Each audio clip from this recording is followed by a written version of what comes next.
Hello mga gagayam, love and light po para sa ating lahat.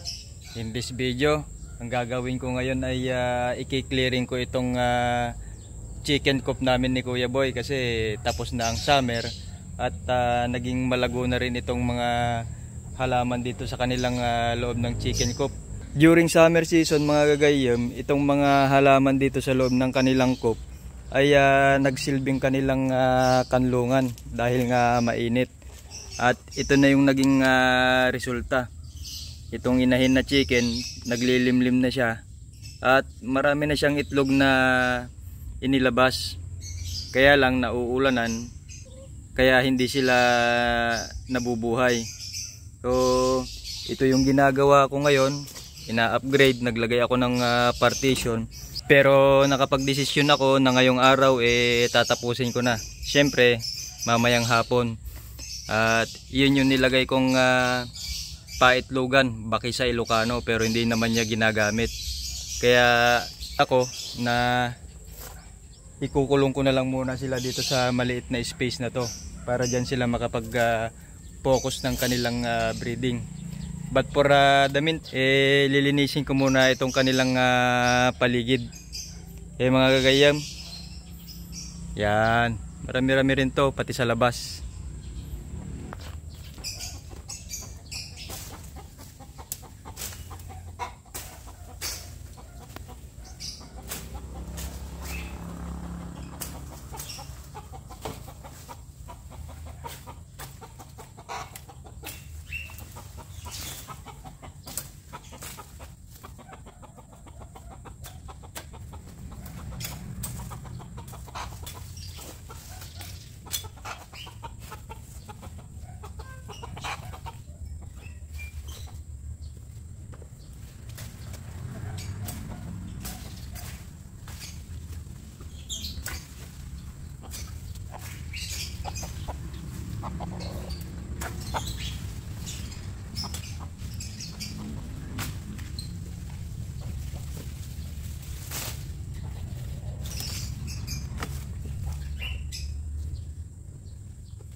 Ito yung inahing chicken mga gagayam.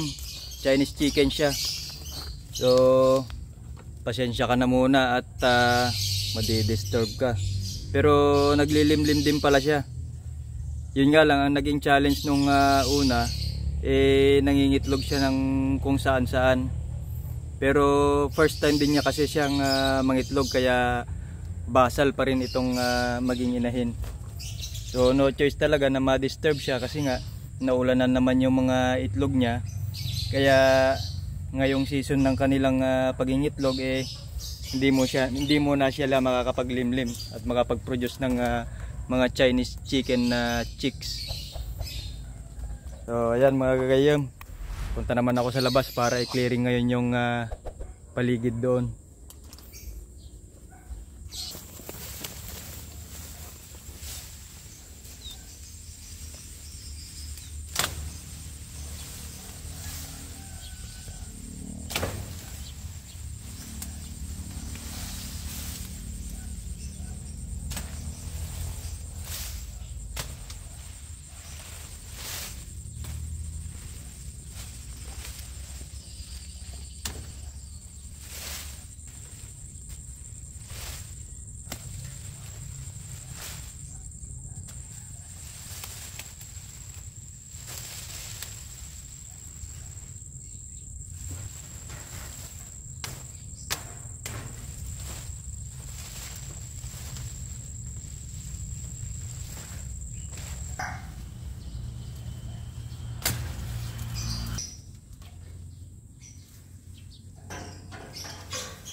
Okay na ngayon mga gagayam. So malinis na rin tong kanilang environment ulit.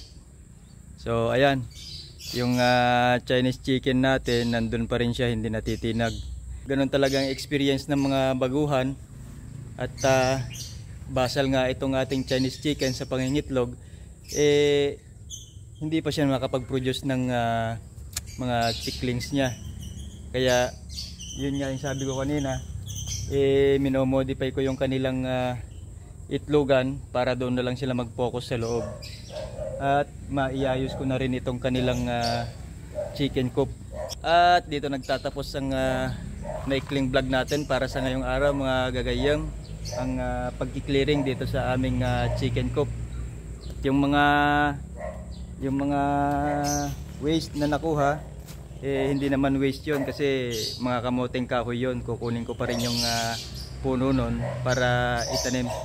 Naghahanap din ng itatanim si Kadamo, kaya idadaan ko sa kanya mamaya para sa kanyang backyard farm din.